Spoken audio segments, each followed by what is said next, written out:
Pacino was holding girls in the front room. You can't choose your fans, Danny.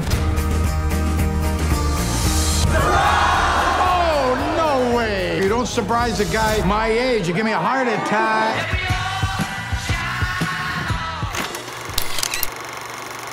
I absolutely love this movie. I thought it was incredible. But tell me about the #1 thing that attracted you to this project. Well, the script was so complete and fantastic and just full of heart, and I just felt like this movie and the chance to get to watch Al Pacino play this role up close and personal, front row seats to the best performance of the year, I promise you, that was really exciting. And I know I personally have not been able to get Hey Baby Doll out of my head over the course of the 2 weeks. It's since not I've gonna seen the film. happen. So tell me a little bit about your experience with that song. Have you had it stuck in your head since you shot the film? Al sang it so much.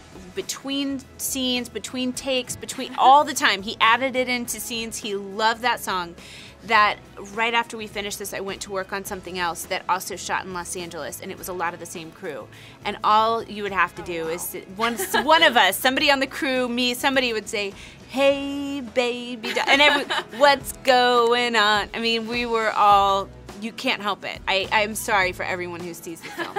Did you want to tell Al, like, stop singing it? No, not at all. No, you liked it. Yeah. He's really comfortable singing in front of 1,000 people. I would have never known that.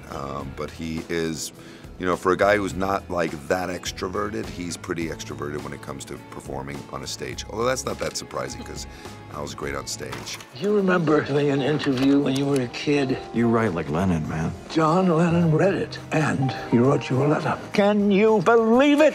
And in the film, Danny Collins is inspired by his childhood idol, John Lennon, to change the course of his life.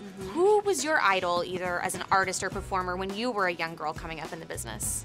I loved people who did musicals, so I loved Carol Burnett and Donnie Marie and, you know, people who were easily accessible in that way. Have you ever had a chance to meet any of those idols, and what were those experiences like for you? Never met Carol Burnett. I did get to meet Donnie Marie once, and I played Make the World Go Away on my saxophone for them, which I don't know why, but I did.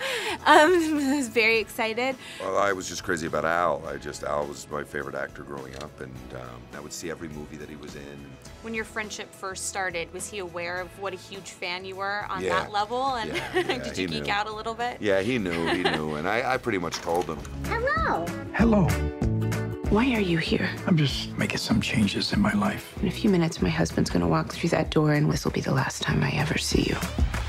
Tell me a little bit about the most important lesson that you learned from your parents about life. I have a few standards from my mom that I try to tell my kids, but happiness is your own responsibility. You can't, nobody else is gonna make you happy, no job is gonna make you happy. You have to be happy yourself.